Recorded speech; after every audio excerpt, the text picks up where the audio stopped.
Aquilo que fizemos até aqui foi olhar para o nosso estouro de ferramentas fundamentais, que consistia na lei de Ohm, nas leis de Kirchhoff e na Lambda Matter Discipline, e não fizemos mais do que senão olhar de diferentes ângulos para essas ferramentas fundamentais e, de forma mais ou menos inteligente, conjugar umas e outras, de forma a produzir determinadas metodologias sistemáticas da análise do circuito. Isto é, poder descrevê-lo analiticamente através de um conjunto de relações matemáticas que me permite prever o comportamento em várias dimensões deste circuito. Isto é dizer, poder descrever qual é que é a tensão em cada um dos seus nós, ou qual é que é a corrente em cada um dos seus ramos.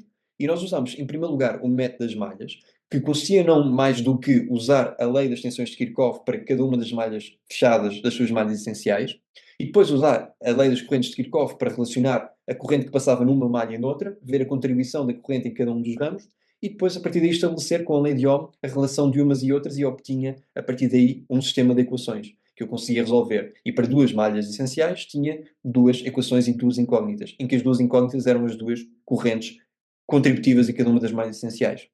E, portanto, depois percebemos que se calhar se olhássemos para um circuito como este, que tinha aqui um nó tão fundamental, que é este que serve de âncora para tudo aquilo que se passa à volta no circuito, porque a sua tensão é sempre referente àquele que é o meu ground, cuja tensão eu já sei, porque é precisamente o meu ground, e portanto, sabendo também aqui o que era a minha tensão V1 e aqui a minha tensão V2, estabelecidas pela minha fonte de tensão V1 e fonte de corrente V2, então eu conseguia usar este nó aqui para perceber através das correntes que entravam e saíam nesse nó, através de substituições com a lei de Ohm, e descrever a equação das correntes de Kirchhoff sem correntes e apenas através de tensões, então conseguia rapidamente, se eu assumisse que haveria de facto uma tensão que eu ainda estaria por descobrir, então conseguiria isolar eventualmente este V de X e perceber qual é que era a sua função em relação à contribuição de cada uma das tensões que estão à sua volta. E percebemos que, através desse método dos nós, essa tensão V de X era descrita da seguinte forma, e isto foi derivado, portanto, no passado.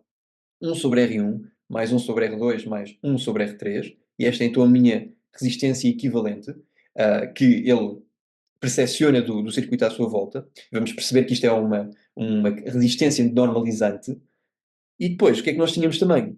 V1 sobre R1 mais V2 sobre R2. Ou seja, se nós olharmos para o resultado que obtivemos, a partir da lei dos nós, e que poderíamos ter obtido a partir da lei das malhas, e a partir da descrição completa do circuito, fazendo todo o sistema de equações, de 7 ou 8 equações, nós percebemos que há aqui em jogo esta tensão V1, que é exatamente esta tensão aqui, e há aqui em jogo também esta tensão V2, que é exatamente esta tensão aqui.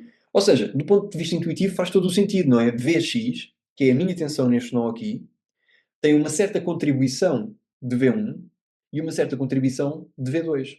E a contribuição de cada um destes é apenas parcial dos seus verdadeiros valores, que eles estão a impor correspondente à energia que eles estão a fornecer ao circuito, e é mediado pelas resistências que estão à volta deste sistema. E é, portanto, é nessa medida que isto torna-se uma resistência normalizante.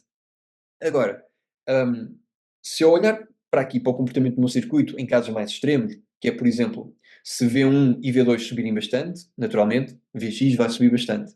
Se este V2 ficar fixo, e portanto a tensão aqui é sempre a mesma, fixa, e este V1 subir imenso, então aquilo que eu vou ter é que este Vx, por contribuição desse V1, eventualmente irá subir tanto, o Vx, que a corrente que nós percebemos que vinha neste sentido, bem, acabará por, mediante a tensão aqui, acabar por ser maior do que aqui, providenciado que V1 fornece energia suficiente ao circuito, ou seja, a tensão aumenta o suficiente em V1, este contributo aumenta bastante, acaba por V de X ser maior do que o próprio V2. Então, nesse caso, a corrente vai fluir no sentido contrário.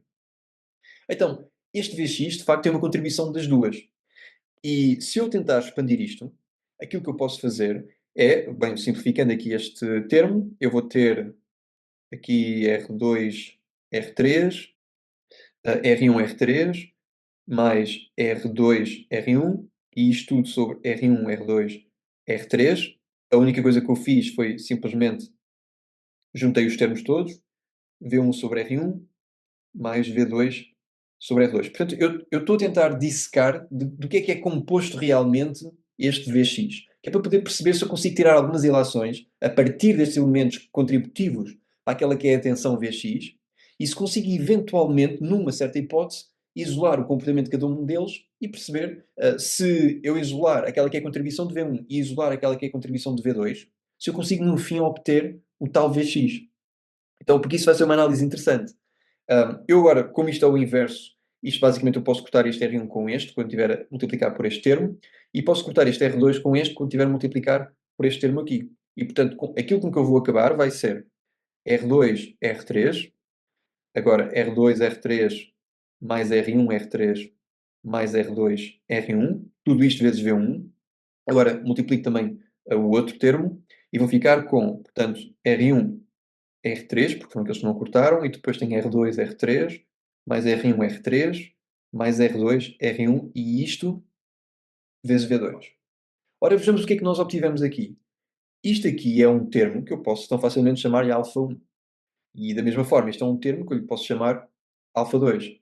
Ou seja, se eu olho para aquela que é a contribuição de cada um dos termos das minhas fontes de tensão, eu vou ter um coeficiente tal que multiplica por esse V1 mais um coeficiente tal que multiplica por esse V2. E, portanto, aquilo que eu reparo é que eu tenho aqui só termos lineares em jogo, não é? E não tenho aqui, apesar de tudo, termos recursivos. Portanto, aquilo que eu tenho é que Vx é uma combinação linear dos termos das várias fontes de tensão que estão a participar no circuito e a fornecer energia ao circuito.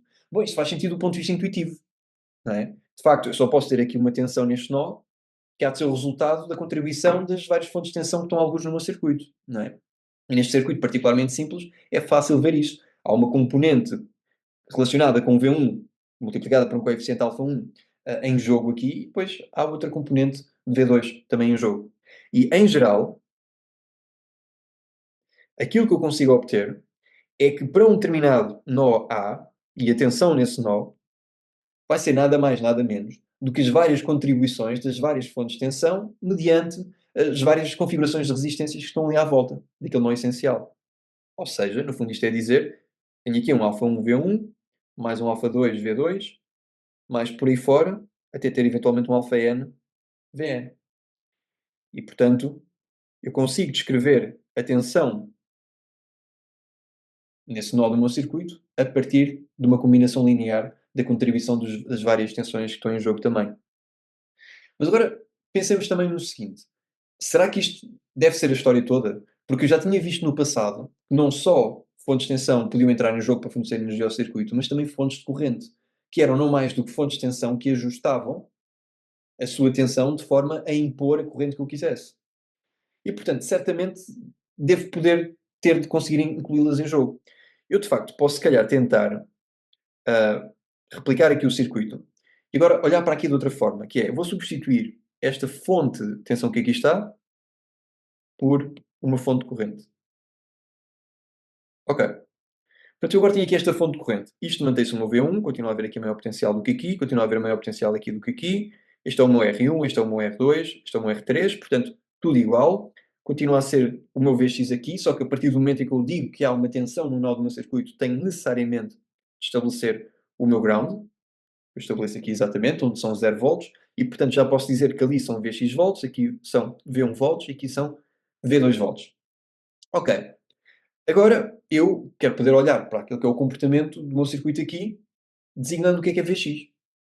E perceber de que forma é que ele depende agora desta fonte de corrente que eu vou chamar IA.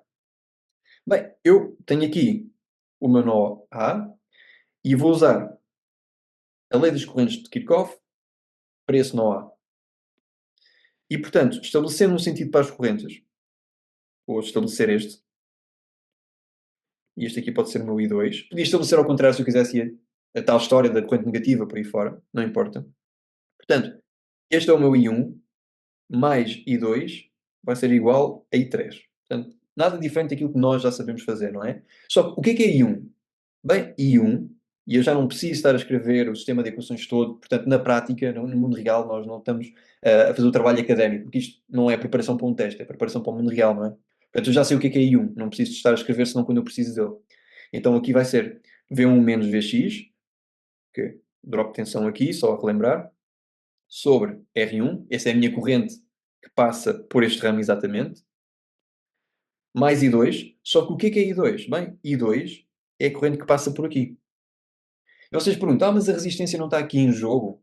De facto, a resistência está em jogo.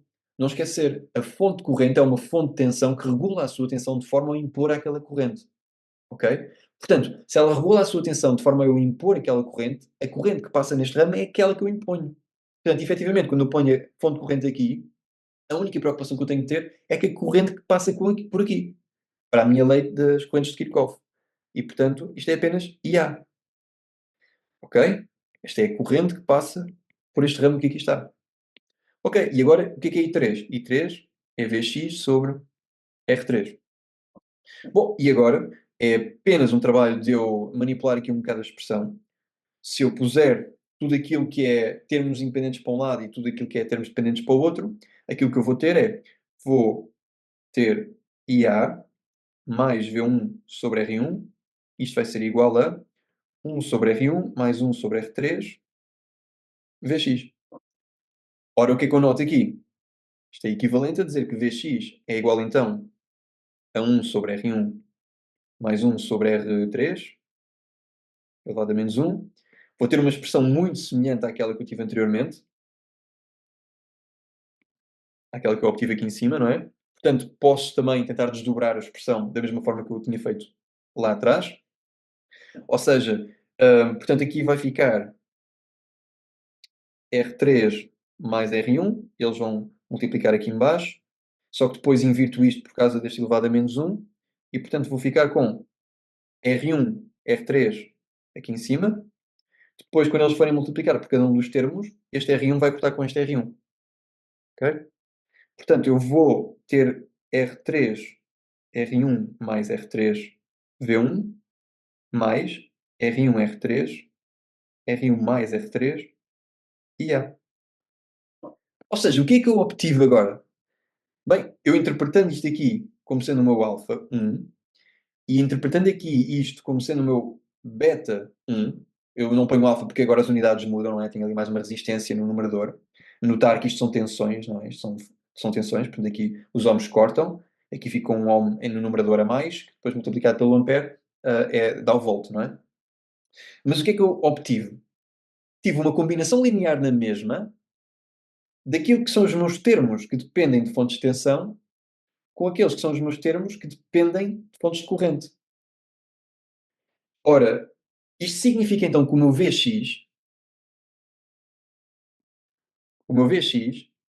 vai ser alfa1 V1 mais beta1 IA, ou I1 se eu quiser, pronto, mas este I1 não confundir com este I1 que aqui está, está bem? Este I1 maiúsculo é só para a numeração, mas eu posso pôr aqui IA tão facilmente, não há problema nenhum com isso. Hum, e portanto, eu percebo através disto que esta expressão em geral que eu tinha aqui, na verdade, não era assim tão generalizada, não é? Porque eu não tive em conta a contribuição de fontes de corrente que eventualmente pudessem estar dispostas no meu circuito. E portanto, na verdade, agora, em geral, e agora sim, o que é que eu tenho? Bem, eu tenho que a minha tensão nesse nó, que é um nó qualquer do meu circuito, vai ser tal que vai ser a contribuição aditiva ou às vezes destrutiva, pronto, se eu tiver uma fonte de tensão ao contrário ou assim, por exemplo, este V1 pode ser destrutivo no sentido em que ela tem um sinal negativo, não é? Mas pronto, é uma contribuição de alguma forma cumulativa daquele que é o efeito das várias fontes ou de tensão ou de corrente que estão impostas no meu circuito. E isto faz sentido do ponto de vista intuitivo. Isto passa a ser alfa 1 V1, mais por aí fora até alfa M VM, e depois beta 1 mais por aí fora, beta M e M. Então eu tenho a generalização daquela que é a contribuição dos vários elementos para a minha tensão. Ora, eu vejo que da mesma forma que acontecia no cenário de cima, eu tinha aqui uma combinação linear. E isto significa, pelo facto de ser linear, eu posso, se calhar, explorar aqui algumas propriedades derivadas do facto de eu obter expressões que são combinações lineares. Que é, se pensarmos em linearidade, eu tenho, sobretudo, 2 tipos de premissas quando assumo a linearidade. A primeira é a homogeneidade, que está relacionada com a contribuição dos meus inputs, depois manifestarem-se no meu output. E isto é particularmente útil quando eu estou a falar, por exemplo, de tensões e correntes de modo comum, efeitos de modo comum, que entram simultaneamente nos 2 inputs. e que vão sair também no output do meu circuito. Ou seja, eu posso assumir então aqui a primeira das premissas da linearidade, que é a homogeneidade, consiste exatamente em pensar no seguinte: eu tenho aqui cada um dos inputs no meu circuito, vamos dizer que este é V1, vamos dizer que este é V2. O meu V de output vai ser tal que se eu atribuir aqui um modo comum, um elemento comum, um termo comum a cada um dos meus inputs, ele vai se manifestar também no meu output. Ok? Essa então é a minha contribuição de homogeneidade na premissa daqui da linearidade. Ok? E isto, efetivamente, o que é que significaria então? Significa que se eu tiver V1 mais V2 igual a V0, então, se eu tiver alfa V1 mais alfa V2, isto vai ser igual a alfa V1 mais V2, vai ser igual a alfa V0. Ok. Então eu tenho os meus termos de homogeneidade relativamente bem estabelecidos aqui, pelo facto de eu obter combinações lineares atrás.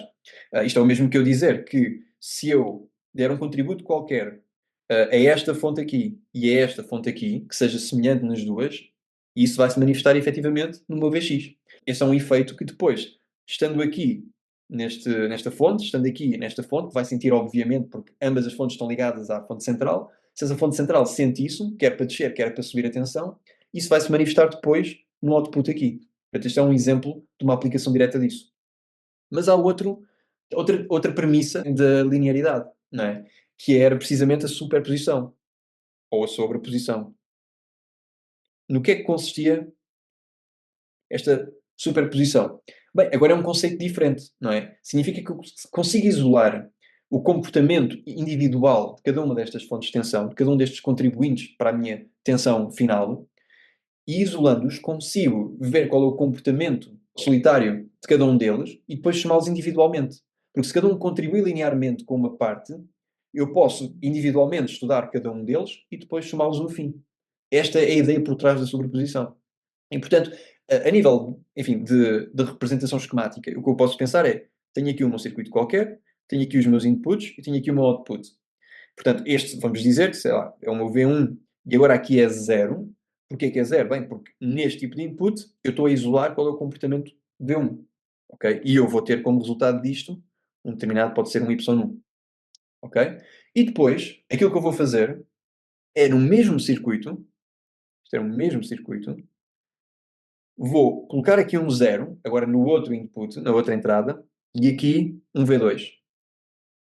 E, portanto, para este outro cenário, este outro estado de input, eu vou obter um resultado diferente. I2. E por sobreposição, ou seja, porque eu encontro que esta tensão aqui pode ser descrita por combinação linear das contribuições de cada um deste V1 e V2, então eu posso de facto olhar para este circuito aqui, que não é nada mais nada menos do que estes circuitos que aqui estão, e atribuir-lhes esse sinal, V1, V0, em cada um dos seus inputs, e somar ao outro sinal, que é 0, V2. E reparem que na prática, aquilo que eu estou a fazer aqui não é diferente de eu simplesmente estar a injetar V1 e V2 logo direto, não é? Portanto, colocar aqui V1 e V2 da mesma forma que eu fiz aqui. Só que, por causa da sobreposição, eu consigo individualizar os dois estágios. E o que é que eu vou obter no fim? No fim eu vou obter I1 mais I2. Ora, isto é sobretudo conveniente, porque se eu olho para a forma como o meu Vx é escrito sob forma de combinação linear eu se calhar consigo arranjar uma forma, providenciado que eu consiga anulá-las, mas de isolar o comportamento de cada uma destas, isolada das outras, ou seja, anulando as outras, e ver uma a uma qual é a sua contribuição e depois somar tudo no fim. É isto o que me está a parecer que eu consigo fazer com esta ideia da sobreposição. E de facto, se eu olho para aqui para este Vx que eu tenho, bem, este Vx que eu tenho aqui, eu posso pensar, claro, isto é y1 mais y2. Ora, mas o que é este y1 e este y2? Bem, isto pode ser um género de um Vx', este pode ser um género de Vx'', e portanto, o Vx' e o Vx'' é a contribuição individual de cada uma das fontes que estão em jogo, e depois obtenho no fim o que é o meu Vx efetivamente. Lá está. O que é que eu posso dizer que este Vx' é? Bem, eu posso dizer que é alfa V1. E o que é que eu posso dizer que este y2 é? Bem, eu posso dizer que é beta e 1. Então eu tenho a minha descrição de Vx a partir da combinação linear das minhas fontes de tensão e de corrente. Ok? Portanto, agora só veja aí a questão, não é? É que eu, para conseguir anular isto, ou seja, tornar zero, tenho de arranjar uma forma de anular quer a minha fonte de tensão, quer a minha fonte de corrente. Então, como é que eu anulo a minha fonte de tensão e a minha fonte de corrente? Bem, a forma como eu faço isso é, olho em primeiro lugar para como é que funciona a minha fonte de tensão. Tenho aqui a minha fonte de tensão. Vamos dizer que isto é o meu VI. Ok? V de input. Eu, para poder anular esta fonte de tensão, sabendo que a partir dela tem aqui uma diferença de potencial entre os seus terminais, eu tenho enfatizado muito esta questão, que as fontes de tensão impõem uma diferença de potencial entre os seus terminais. Como é que eu consigo anular o efeito da fonte de tensão? É anular o efeito da diferença de potencial entre os seus terminais. Ou seja, se entre os seus terminais estão VI volts, e é por isso que ela contribui com os seus VI volts, aquilo que eu posso fazer para anular é ligar este nó que aqui está e este nó que aqui está. Porque é impedir que ela consiga impor uma diferença de potencial entre os seus terminais. Porque se isto é o mesmo nó, então atenção aqui, atenção aqui, atenção aqui são a mesma, mas também é a mesma que atenção aqui, aqui, aqui e aliás aqui embaixo. Porque como tudo isto é o mesmo nó, não há diferença de potencial ao longo do nó e, portanto, não há diferença de potencial entre isto e anulo o efeito da fonte de tensão. Porque não consegue impor entre os seus terminais uma diferença de potencial. Então, isto é o que eu vou chamar curto-circuitar a fonte de tensão, ou fazer um short à, à, à fonte de tensão. Também podem chamar isto simplesmente um curto-circuito ou um short-circuit. Ok? Portanto, esta é a ideia para anular a minha fonte de tensão. VI. Agora, e se for uma fonte corrente? Porque já vimos que as fontes de corrente também podem estar aqui em jogo, não é? Não só as fontes de tensão. E isto, obviamente, assegura apenas quando eu tenho uma combinação linear, ou seja, não posso ter elementos ao quadrado, não posso ter elementos ao cubo, por aí fora, ok? E depois, por outro lado, não pode haver elementos recursivos. Portanto, eu não posso ter fontes de tensão dependentes ou fontes de corrente dependentes. Ok? E dependentes seria dizer, por exemplo, que esta fonte de tensão é tal que depende de qual é a corrente que está a passar por este ramo aqui. Eu não posso ter essa situação. Haveria forma de trabalhar com sobreposição numa situação dessas, mas nós não vamos falar disso. Não vale muito a pena aqui.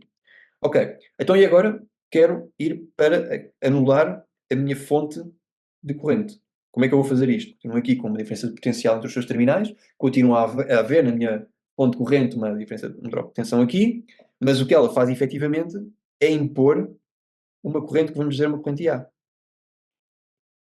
Ok? Portanto, como é que eu anulo o efeito desta fonte de corrente? Bem, à semelhança do que eu fiz aqui, foi curto-circuitar estes dois nós. Se eu fizer isso aqui neste caso, bem, é simplesmente a minha corrente vai passar por aqui. Portanto, não anulo efetivamente o efeito da fonte de corrente, não é? Bem, se é a corrente que está a passar, ou seja, se há um fluxo ou de eletrões ou de lacunas, dependendo da perspectiva, eu quero é bloquear esse fluxo. Então, e se eu abrir o caminho, eu bloqueio esse fluxo. Ou seja, se eu literalmente fizer aqui, por exemplo, uma abertura no meu circuito, já não há potencial suficiente, tinha de ser virtualmente infinito o potencial para que os eletrões passassem aqui um dielétrico, por exemplo, ionizassem o ar e que, pronto, ligassem novamente o circuito. Mas virtualmente já não é possível os eletrões passarem daqui para ali, ou neste caso daqui para aqui. E portanto a corrente já não passa por este ramo. Se não passa por este ramo porque já não há ligação, então não vou conseguir impor corrente aqui. Ou seja, através do circuito aberto, eu consigo anular a minha fonte de corrente. Ok, então já consigo anular cada uma das minhas fontes. Uma vez que eu consigo anular cada uma das minhas fontes, agora o meu trabalho é, anulando através destes métodos, isolar cada uma das componentes das minhas fontes, ou de tensão ou de corrente, para ver a sua contribuição depois no fim de Vx. Ok? E portanto vamos trabalhar sobre isto. Eu agora pego aqui naquele que é o meu circuito, o meu circuito comum, nós já sabemos mais ou menos como é que ele se orienta. Ok? E aquilo que eu vou tentar fazer é o seguinte. Vamos começar pelo anterior. Vamos começar por este aqui. Exatamente. E aqui temos a nossa fonte corrente. E, portanto, recuperando, temos aqui o nosso V1, temos aqui o nosso R1, R2 e R3. Temos aqui o nosso Vx, mas só faz sentido falarmos na tensão no nó a partir do momento em que temos um grau estabelecido. E depois temos aqui o nosso IDA. Ok, portanto é o cenário anterior, não é? A primeira coisa que eu noto aqui é que não há fontes dependentes. E isto é importante verificar sempre, ok? Porque a nossa metodologia variaria muito se houvesse fontes dependentes. Portanto, não havendo fontes dependentes, é um primeiro sinal verde para nós podermos perceber se podemos aplicar de facto ou não aqui o princípio da sobreposição. Porque aí teríamos então uma combinação linear, em princípio, daquele que é a contribuição das várias fontes em jogo. Depois, a segunda coisa que eu noto aqui é que de facto é um circuito linear. Se é um circuito linear, então eu posso aplicar o princípio da sobreposição. Não havendo então fontes dependentes, também posso usar o princípio da sobreposição na sua forma mais rudimentar, se quisermos assim. Então qual é o princípio deste método? É anular todas as fontes, excepto uma, que é aquela cuja contribuição eu vou estudar para efeitos de contributivos no VX. Então vamos começar por anular uma das fontes. Qual é a fonte que queremos anular primeiro? Se calhar vamos começar por anular, hum, vou anular V1 primeiro. Então este vai ser o meu VX linha. Ok, anulando este V1, como é que eu anulo este V1? Bem, eu começo por, se calhar, reescrever aqui o meu circuito. Vou só pô-lo assim um bocadinho mais pequenino, para arranjar aqui algum espaço. Vou ligar este nó aqui a este nó aqui. E, portanto, o V1, apesar de agora estar a tentar impor uma diferença potencial entre os seus terminais, já não vai conseguir. E, portanto, efetivamente, vai estar anulado. Ok, se ele vai estar anulado, e isto aqui é a minha resistência R1, R3 e R2, e isto é a minha fonte de corrente IA, então o que é que eu tenho? Bem, eu tenho aqui o meu ground, tenho aqui esta resistência R1 que tem um dos seus terminais ligados ao terminal da R3 e outro dos seus terminais ligados a outro terminal da R3 e, portanto, consigo simplificar este circuito aqui. Ok. Portanto, está aqui o meu ground, está aqui o meu ground e depois está aqui o meu R2 e aqui a minha fonte de corrente. Ok, tenho aqui o meu R1 e o meu R3. O que é que nós notamos? Estão em paralelo. Portanto, eu posso ainda simplificar mais este meu circuito. Só que eu não o vou fazer. Isto é o meu VX, não é? Só que não é o meu VX completo, não é? O meu VX completo é este que está aqui com o efeito contributivo de ambas as fontes. Este não tem o efeito contributivo de ambas as fontes. Tem apenas o efeito contributivo desta fonte corrente porque a outra foi anulada por causa do meu short circuit. E, portanto, este não é bem o meu VX, vou dizer que é o meu VX linha.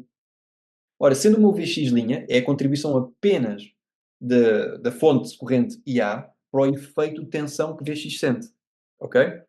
E agora, isto é um circuito relativamente simples de resolver, não é? Porque eu, apesar de ter aqui o efeito de duas resistências em paralelo, a corrente IA passa pelas duas. Porque apesar dessa corrente IA se dividir uma pela resistência R1, outra pela resistência R3, a verdade é que IA é o conjunto, é a soma de ambas as correntes que se distribuem depois por R1 e R3, respectivamente. Portanto, efetivamente, a corrente que passa por aqui e que depois vem por aqui é apenas a corrente IA. Ok? Ela pode se dividir aqui para estas duas correntes e depois junta-se aqui ao fundo. Ok? Portanto, é sempre a mesma corrente que passa exatamente por aqui. Ok. Então, neste sentido, sendo que esta é a minha corrente IA, e a minha corrente IA é aquilo que passa por aqui também produzido por esta fonte corrente, e agora, simplesmente utilizando a lei de Ohm, eu consigo ver exatamente qual é o drop de tensão aqui. E o drop de tensão aqui corresponde exatamente à tensão Vx'. Ou seja, a tensão Vx' vai ser IA, que é a corrente que passa por todo o circuito, vezes a resistência equivalente R1 paralelo com R3. E agora tudo aquilo que eu preciso de fazer é o cálculo, que se consistiria em ter aqui IA, 1 sobre R1, mais 1 sobre R3. Isto é igual a R1 R3, R1 mais R3 e A. Olha o que é que nós obtivemos. Este Vx' não é nada mais, nada menos do que exatamente aquilo que nós tínhamos obtido aqui.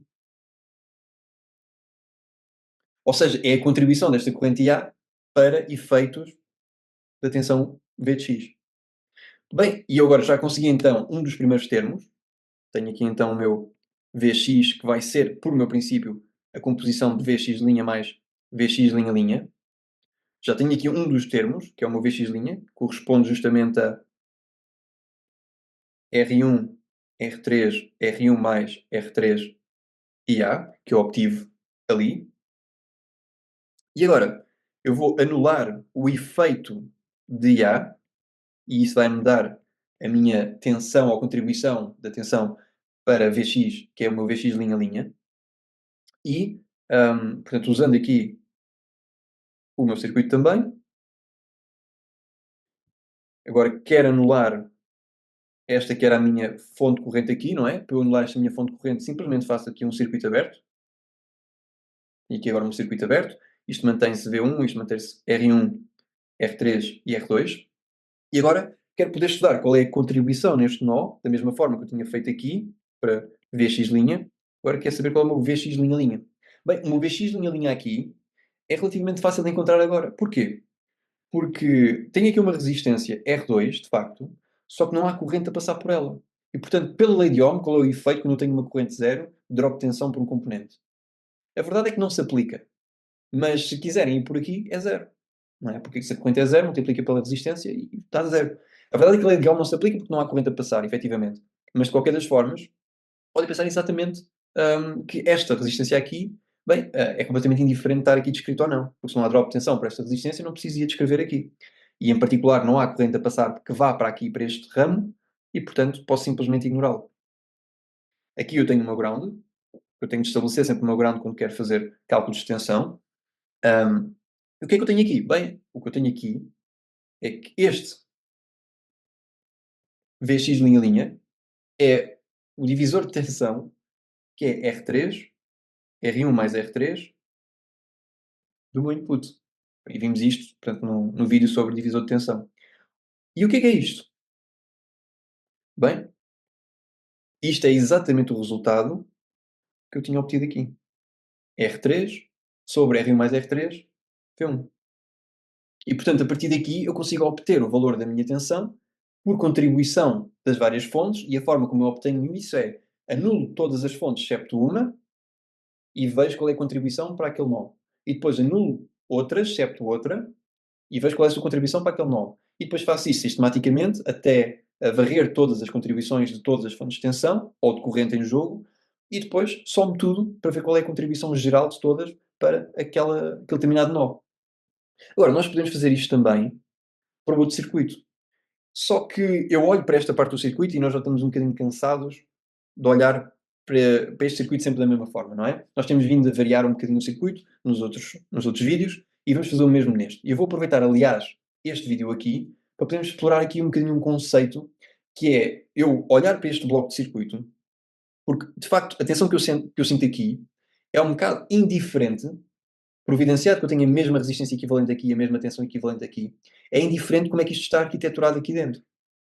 E, portanto, eu posso ter de facto uma arquitetura semelhante a esta, que consiste, por exemplo, nesta resistência aqui e nesta fonte de tensão V2 aqui, e depois isto vai dar um determinado, sei lá, um circuito com uma resistência de load. O que é esta resistência de load? Bem, é uma resistência equivalente qualquer que eu sinto para lá do meu circuito. Portanto, isto aqui é o que eu sinto do circuito que está ligado a este terminal desta resistência. Ok? E, portanto, eu consigo enquadrar isto que aqui está, e não sei muito bem como é que ele está configurado por dentro. Sei que existe uma corrente que vai passar por aqui, que eu vou chamar que é a corrente IA, bem, e tem uma tensão e uma resistência equivalente, que eu sinto.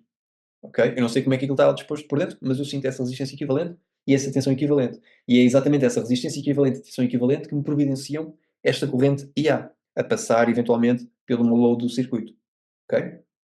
Então, efetivamente, eu não sei se esta parte do circuito está de facto disposta como eu pus aqui, ou se está disposta, por exemplo, através de uma fonte de corrente, em paralelo com uma resistência,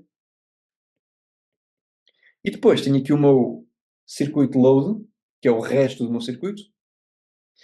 Ora, agora aqui, eu não sei se eu estou a interpretar providenciado que vem daqui a mesma corrente. Eu bem posso, se eu quiser apagar isto, e interpretar isto como se fosse uma caixa, neste caso uma caixa verde, que tanto pode ser neste formato, ou pode ser neste formato. Então eu consigo fazer um género de uma equivalência entre os dois formatos, providenciado que existe uma tensão tal, uma corrente tal, uma resistência tal, que eles se equivalem. Como é que isto pode acontecer? Bem, eu sei que a partir desta corrente que passa por aqui e que vai para o circuito de load, é a IA, ok? E este IA corresponde a quê? Bem, tenho aqui a minha tensão, passa ali pelo meu circuito, tenho aqui a minha resistência, que faz parte ainda da resistência equivalente que eu sinto aqui deste bloco, que eu não sei o que é, e tenho aqui a minha resistência de load. Portanto, esta corrente que aqui estiver vai ser certamente V2, a tensão que eu providencio a partir da minha fonte de tensão, sobre R, que eu posso chamar aqui RA, e esta aqui eu posso chamar RB. Portanto, este vai ser o meu RA mais a minha resistência de load. Pronto, até aqui chamei isto a minha equação 1 e até aqui nada de mais está a passar, não é? Agora, eu olho para o outro circuito e noto o seguinte: bem, providenciado que esta caixa preta, eu não sei como é que ela é, mas dá-me sempre o mesmo output, então este IA tem que ser igual a este IA. Como é que eu descrevo então este IA que vem por aqui? Nós já sabemos fazer isto, não é? Em particular, quando temos aqui a corrente a poder sair desta fonte de corrente aqui, que eu vou chamar I2, I maiúsculo, vem por aqui esta corrente I2, há uma componente que vem por aqui por este RB, e há uma componente que é de facto a componente IA. Portanto, ou seja, no fundo aquilo que eu estou a dizer é, esta corrente que aqui é induzida por esta fonte de corrente tem de ser tal que produz aqui um IA que seria igual à corrente que sairia se ele tivesse esta configuração. E, portanto, eu tenho que conseguir arranjar aqui uma equivalência entre estes dois formatos, de forma a jogar com a tensão V2 que só existe nesta primeira configuração, e esta fonte de corrente aqui que só existe nesta segunda configuração. Ok? Fazendo de tal forma que uma fonte de tensão com esta resistência em série seja equivalente a ter uma fonte de corrente com esta resistência em paralelo. Como é que eu obtenho então esta corrente IA neste segundo circuito? Bem, eu obtenho esta corrente IA da seguinte forma, com o divisor de corrente. Vai ser RB, que é por onde não passa essa corrente, então o efeito normativo de onde não passa esta corrente, portanto seriam todas as resistências em paralelo, que é só uma, que é só RB. Depois, RB, o efeito de todas as resistências em paralelo, que neste caso é só RB, da mesma forma que aqui seriam todas as resistências em série, que aqui é só RA, mais RL. Isto vezes o quê? Isto vezes o meu I2. Esta é a minha segunda equação em jogo. Ou seja, tenho aqui esta equação que, por lei de Ohm, descreve qual é a corrente que pode sair daqui e A. E depois, por outro lado, tenho esta equação que descreve, para este segundo circuito, qual é a corrente IA que pode sair daqui também. Ora, se eu igualar as duas, correntes IA, eu asseguro que são a mesma e vejo qual é a relação entre os componentes deste primeiro circuito e os componentes deste circuito segundo. Ok, então eu vou pegar aqui na equação 1 e na equação 2 e vou ver o seguinte. Tornando-as iguais, vou ficar com V2 RA mais RL e RB, RB mais RL e 2. Portanto, igualei as duas. Atenção, porque é que nós estamos a fazer isto? Porque enfim, nós não sabemos como é que isto é aqui, não é? E, portanto, eu quero poder mostrar o ponto de que eu posso escrever este lado do circuito como a ponto de tensão que estava com a resistência em série, essa ponto de tensão que existiam, que era equivalente a de facto ter este circuito, como posso descrevê-lo de outra forma, esta. E o único motivo pelo qual estamos a fazer isto agora é para poder introduzir um circuito um bocado diferente e poderem explorar, quando forem vocês a resolver o exercício, utilizar uma fonte de corrente em vez de estar a usar outra vez uma fonte de tensão. Ok? É só por isso. E tirando proveito disso para poder explicar também aquilo que se chama uma transformação de fonte.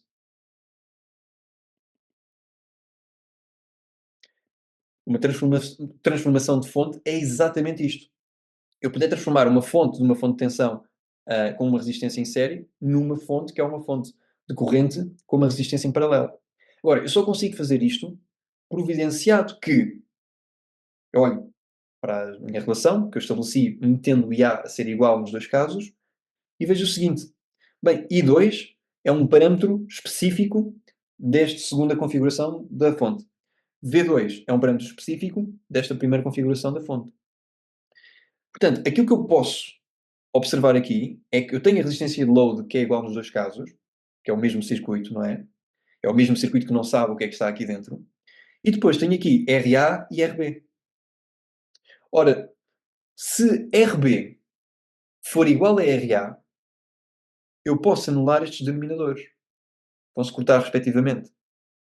Ou seja, se este RB for igual a RA, aquilo que eu vou ter vai ser V2, vai ser igual a RB vezes I2. E tenho aqui a relação que me assegura que eles podem ser equivalentes. Providenciado que, se eu tenho esta configuração com uma determinada tensão, que neste caso são 10 volts, não é?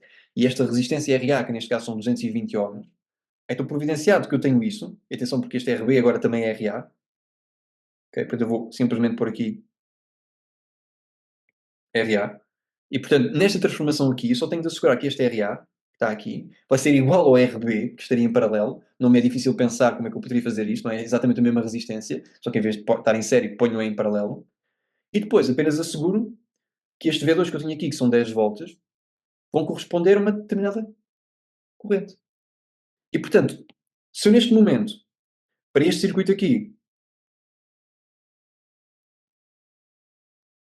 que eu já não consigo descrever, se eu neste momento, para este circuito aqui, eu tenho já a tensão e já a resistência, eu vou ter então a corrente que eu vou precisar para estabelecer então qual é a corrente que eu preciso para tornar a fonte equivalente àquilo que eu tinha na versão anterior. Então o meu novo circuito vai ser esta fonte de tensão aqui V1, esta resistência R1, esta resistência R3, portanto tudo aqui assim, e depois, em vez de ter esta resistência R2 com esta fonte V2, em vez de ter isto, o que eu vou ter é efetivamente a minha transformação de fonte, que vai ser o meu R2 agora vai ser isto, em paralelo, porque o meu R2, que antes estava aqui em série com a fonte de tensão, agora passa a estar em paralelo com a fonte de corrente.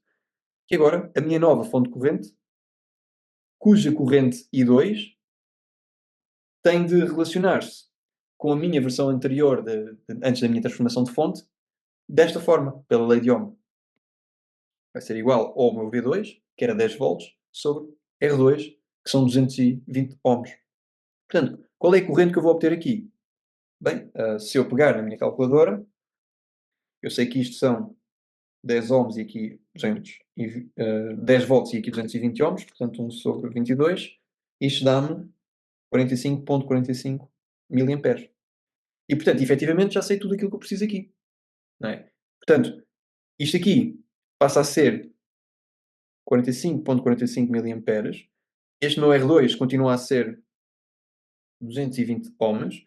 Isto continua a ser 120 ohms. E este continua a ser 120 ohms. Isto continua a ser 10 volts. Ok? Portanto, efetivamente aquilo que mudou, a minha resistência manteve-se igual, a minha corrente variou para isto, que é para respeitar a transformação da fonte. Ok, então agora aquilo que me resta fazer é o seguinte: eu pego no circuito que eu tenho e eu convido-vos a tentar fazer por vocês primeiro.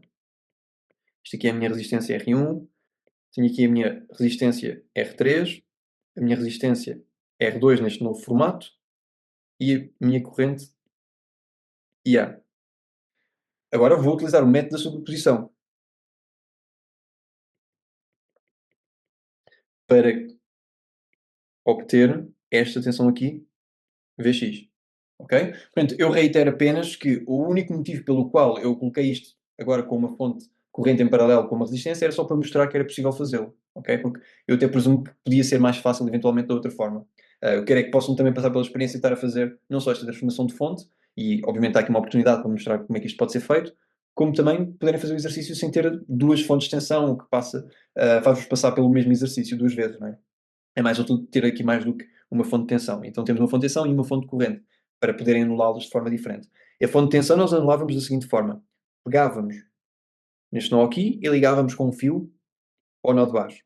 E dessa forma ficávamos com este circuito aqui, em que aqui é R1, aqui é R3 e aqui é R2. Nós já estamos mesmo a ver o que é que está a sair daqui, não é? Porque eu só olhar para isto, isto corresponde a uma resistência equivalente. Que resistência equivalente é que aqui isto corresponde? Bem, é apenas ter aqui uma resistência única, que é exatamente R1 em paralelo com R2 em paralelo com R3. É apenas essa resistência equivalente.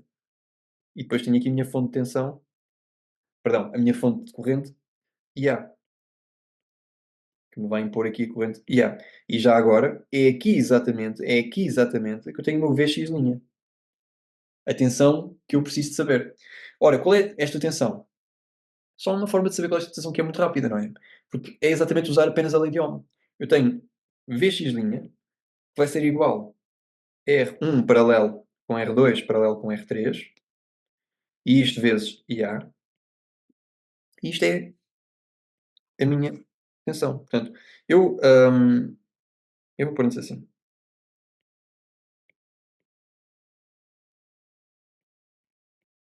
porque assim aqui fica logo 60, não é?